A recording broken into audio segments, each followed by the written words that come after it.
ప్రముఖ నటుడు రచయిత గిరీష్ కర్నాడ్ కన్నుమూశారు.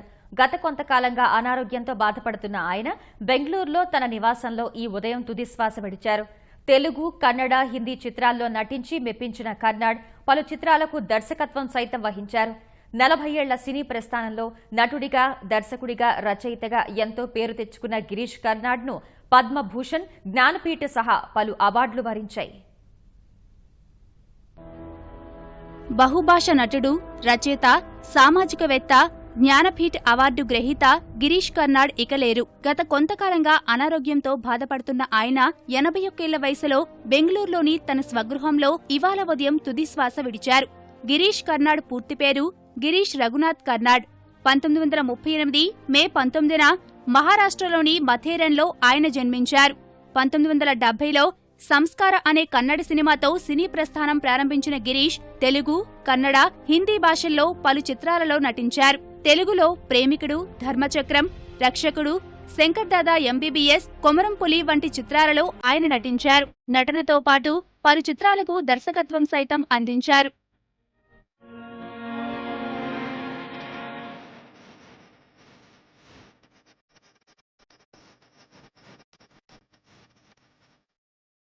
సినీ రంగంలో గిరీష్ కర్నాడ్ చేసిన సేవలకు గుర్తుగా ఆయనను పలు అవార్డులు వరించాయి. ఆయన చేసిన సేవలకు గుర్తింపుగా 1974లో పద్మశ్రీతో గౌరవించిన కేంద్రం 1992లో పద్మభూషణ్ అవార్డుతో సత్కరించింది. కర్నాడ్ 4 ఫిలింఫేర్ అవార్డులు కూడా అందుకున్నారు. స్వేచ్ఛా హక్కుకు గట్టిగా మద్దతు పలికే గిరీష్ కర్నాడ్ మతాన్ని, హిందుత్వవాదాన్ని విమర్శించేవారు. 1992లో జరిగిన బాబ్రీ మసీదు కూల్చివేతను ఆయన తీవ్రంగా ఖండించారు. రచయితగాను గిరీష్ కర్నాడ్ తనదైన ముద్ర వేశారు. యయాతిట, తుగ్లక్, హయవదన్, అంజుమల్లిగే, అగ్నిమతుమాలే, నాగమండల్ అనే నాటకాలను రచించారు. రచయితగా ఆయన చేసిన సేవలకు గుర్తింపుగా 1998లో కేంద్ర ప్రభుత్వం జ్ఞానపీఠ్ అవార్డుతో సత్కరించింది. 1972లో సంగీత నాటక అకాడమీ అవార్డు, 1992లో కన్నడ సాహిత్య అకాడమీ పురస్కారం, 1994లో సాహిత్య అకాడమీ పురస్కారం, 1998లో కాళిదాసు అవార్డులు ఆయన్ని వరించాయి.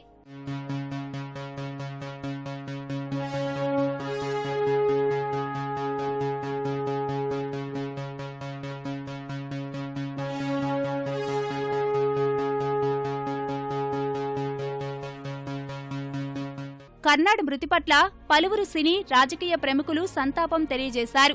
గిరీష్ కర్నాడ్ మృతి సాహిత్య, సాంస్కృతిక ప్రపంచానికి తీరని లోటుగా రాష్ట్రపతి రామ్నాథ్ కోవింద్ పేర్కొన్నారు. విలక్షణ నటనతో కర్నాడ్ తనదైన గుర్తింపు తెచ్చుకున్నారని ప్రధాని నరేంద్ర మోదీ కొనియాడారు. గిరీష్ కర్నాడ్ మృతి పట్ల సంతాపం తెలియజేసిన కర్ణాటక ముఖ్యమంత్రి కుమారస్వామి 3 రోజుల పాటు సంతాప దినాలుగా ఒకరోజు సెలవు దినంగా ప్రకటించారు.